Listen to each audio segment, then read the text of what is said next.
My great-great-grandfather was a member of the 73rd Ohio Volunteer Infantry.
National anthem for the Vice President of the United States.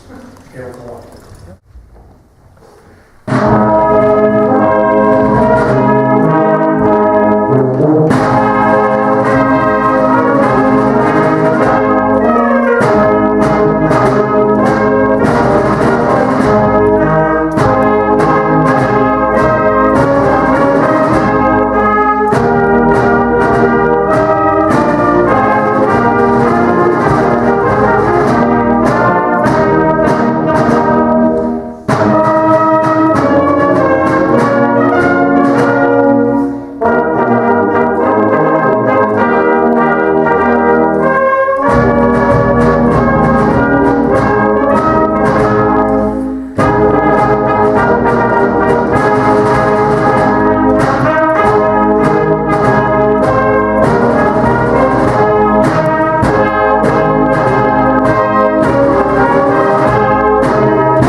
National Anthem of the Confederate States of America, written by composer George Miles in 1861.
Who refused to fight.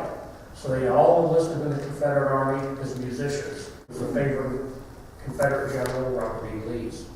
Now this next tune was written by William Neve, who was a organizer of a cornet band down in South Carolina.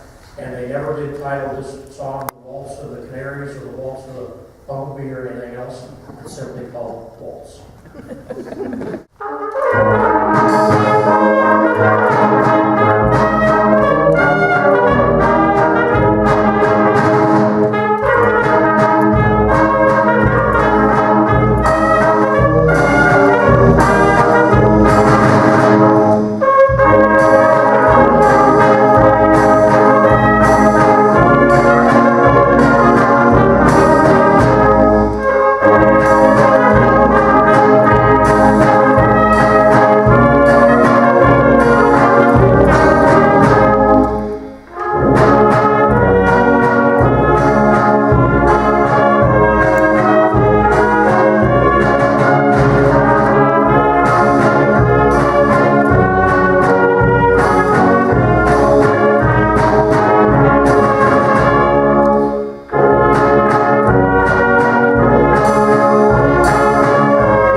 God to Thee became famous during the American Civil War at the Battle of Gettysburg. The 26th North Carolina Band had been working at a field hospital in the rear of the Confederate Army, and as the men from Pickett's charge began to return to the safety of their lines, the 26th North Carolina Band struck up Nearer, My God, to Thee.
Regimental bands were not only used just to play while the men marched from point A to point B, their main function was to serenade the staff officers in the evening.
Neither of which we have scheduled for this afternoon. This was played at every stop the Lincoln funeral train made during its journey from Washington, D.C. back to Springfield, Illinois in April of 1865. We're going to be retracing Lincoln's funeral train in April of 2015, in which it did make a stop in Cleveland, Columbus too.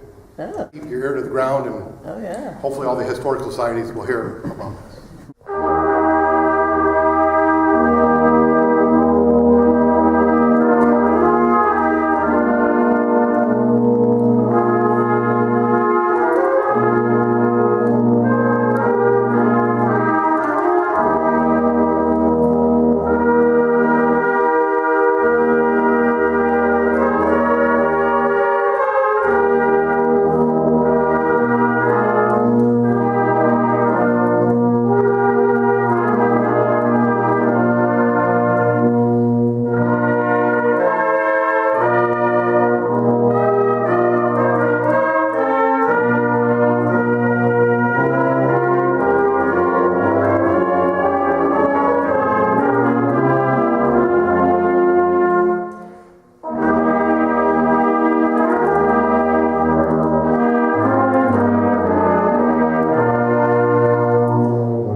The entire Collins family were all pro-slavery Democrats. By 1860, Stephen Collins' career was pretty much on the skids. He saw the American Civil War as an opportunity to begin writing pro-union songs.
Quickstep is always played 4/4 time at a speed up to 200 beats per minute.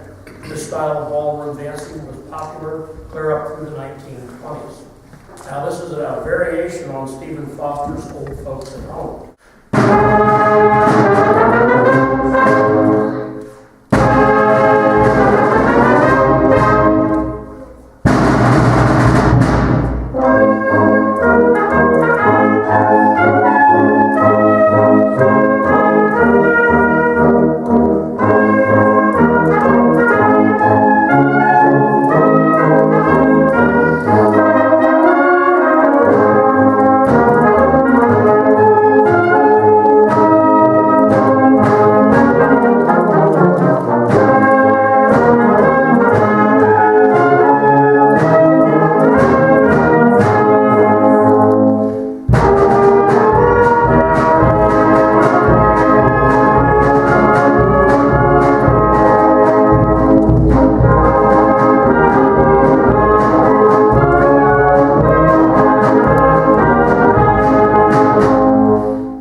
Alice Hawthorne, who is actually a very well-known composer by the name of Septimus Winters. Minstrel music was looked at by culture-educated classes of people as foul, disgusting, vulgar music.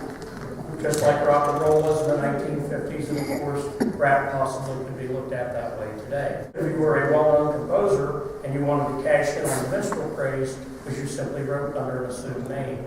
Listen to the Mockingbird was a very popular brass band tune with both the Confederate and Union armies. It was a favorite of General Robert E. Lee's.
It comprised of men from Ross, Pike, Vinton, Athens, and Hocking County. 981 members when it was originally formed. First Corps of the Army of Virginia in the Union Army. They fought in the Battle of Cross Keys and the Battle of McDowell. Shortly after that, they went into the 11th Corps, Army of the Potomac. They arrived at Gettysburg during the first day of the battle, helped secure the high ground at Cemetery Hill, held that position throughout the battle, fighting clear throughout the second day, and then helped repulse Pickett's charge on the third day. Shortly after that, they were sent back to Washington, D.C. In September, after the Battle of Chickamauga and the Confederate siege of Chattanooga began, the men were moved to Alabama, where they helped General Grant and Sherman reopen the supply line in Chattanooga. They participated in the Battle of Watauga that was fought at night, reopening the supply line. They then fought in the Battle of Missionary Ridge and the Battle of Lookout Mountain. Now, they had signed a 3-year enlistment.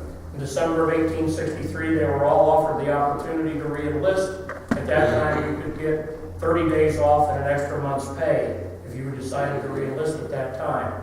93% of the regiment did so. After the Battle of Gettysburg, that is something that is truly amazing to me. But they all got an extra month's pay, which consisted of $13. When they returned to Chattanooga, they were now under the command of William Tecumseh Sherman from Lancaster, Ohio, in the Army of the Cumberland, 20th Corps. And they fought in the famous Atlanta campaign that consisted of 11 battles. They were in the siege of Atlanta, and they helped take Atlanta the first week of September 1864. Then went on the famous March to the Sea, up through the Carolinas, and fought in one of the final major battles of the war at Bentonville, North Carolina, in late March of 1865.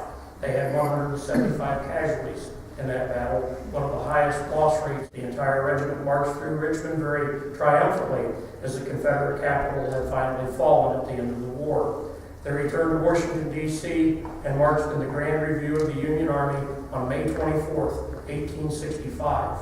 They were mustered out at Louisville, Kentucky on July 20th, 1865. George Nixon, he was from Vinton County. He enlisted in the 73rd at the age of 40. He was married and had 11 children. He was also the great-grandfather of President Richard Nixon. George was badly wounded the second day of the Battle of Gettysburg. The next person that was very notable was Richard Enderman. He was a German immigrant who joined the 73rd at the age of 18 in 1861. A colonel was about to go out on the battlefield to try to rescue George Nixon, when Private Enderman said, "You better let me go do that. We don't want to lose you." Enderman ran out on the battlefield and brought George Nixon back to the safety of the Union lines. He was promoted to sergeant the next day and received the Medal of Honor for his heroism. George Nixon died July 10, 1863. He is buried in Gettysburg, Pennsylvania. One other person that was very notable in the ranks was 12-year-old John Higgins from Ross County, Ohio. He enlisted when the 73rd was formed in 1861 as a drummer boy. He was in the regimental band, and at the age of 14 in 1863, he was one of the few soldiers from the 11th Corps invited for the dedication of the National Cemetery at Gettysburg, Pennsylvania. He had a front row seat, listened to Abraham Lincoln give the Gettysburg Address. For the rest of his life, he told that story every year, November 19th. And Lincoln walked down off the stage and said, "You're a very small boy to be in this army." But Higgins fought all 4 years as a drummer boy in the regimental band, and then afterwards he moved to Minnesota. He was one of the final people living in the 20th century that witnessed the Gettysburg Address when he passed away at the age of 93. My name is John Huffman. I'm a retired first sergeant from the 127th Army Band, retired band director from Waverly City Schools. Love Civil War music so much that I talked my wife into buying these Civil War horns and started a band. I was hoping to find a band to play in. There are no bands in Ohio. They're in other states surrounding us, but not in Ohio. So in order for me to be in a Civil War band, I had to start my own. So my goal was to be able to bring 1860 music to the modern day audience. And you can't do that as well unless you're using instruments from that time period. The guys that really carry the ball in this band are the E-flat cornets. You don't see any piston valves. A lot harder to play. These brass instruments are extremely hard to play. Next we have the B-flat cornets, all using rotors. You notice that the valves are starting to show up now. These are called Berliner valves. They're much thicker, much fatter type of valve. Tenor horns. You'll notice that the band does not use any trumpets. They're all cornets. The band does not use any French horns and no trombones. They were thought not to be practical out in the field because they could easily get damaged and you can't move your slide. We have the E-flat tubes. A lot of these instruments are made in Boston. Some of them came over from Europe. They'd stamp their music store name on it, so we weren't sure, is that horn made in Boston? Or was it stamped in Boston and sold as a Boston instrument? Each horn is individually made. The parts are not interchangeable. It's a mess. E-flat tubas were used for band purposes. The F tuba was used back then for orchestra purposes. Now the reason why I know that so well is because I'm a tuba player. Next, we have our percussionists. We have, you'll notice, the rope, tension, snare, and bass drum. You can see the leather, you pull them down to cause tension, and that would help to tighten up the drum heads. All these instruments up here you see are not replicas. These are the real McCoy, with the exception of the percussion. These are 18 of my closest friends. We have a good time performing. The next song that the band will perform for you is called Morena. And this is absolutely one of the finest songs written just prior to the American Civil War. It was written about a young lady from Zanesville, Ohio by the name of Martha Ellen Bloxham. And it was actually started out as a poem that was sent to music in 1857. Very well known composer by the name of J.P. Webster. Very popular with both armies. It was forbidden by many Confederate regiment directors or commanders. They felt that if the men sat around and sang about their girlfriend, it encouraged desertion.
It was written by George Root, who wrote it in the name of Henry Worsley, so nobody would know that it was associated with minstrel music.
After famous soprano Adelina Patti sang it at the White House at the end of her concert in February of 1862, shortly after the death of William, Lincoln's son.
the unofficial anthem of the South. By the end of the war, there were three different versions of Dixie: the original, the Confederate, and my favorite, a Yankee version. The song will also be followed by the Bonnie Blue Flag. It truly became the unofficial anthem of the South very early in the war. Written by Sir Harry McCarthy, it was actually an Irish tune called The Old Jaunting Car, and he took the melody of that and invented the Bonnie Blue Flag about the secession.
In 1854, that tune became known as John Brown's Body. It has absolutely nothing to do with the abolitionists. Julia Ward Howe, in the fall of 1862, to write the famous Battle of the Republic, probably the most famous tune that came out of the American Civil War.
Thank you so much again to the 73rd Ohio Volunteer Infantry Regimental Band. Thank you for your musicianship and thank you for keeping the memory of these men alive. Merrill Davis was a longtime choir director for Jackson City Schools. We're a few voices short today, namely the entire baritone section.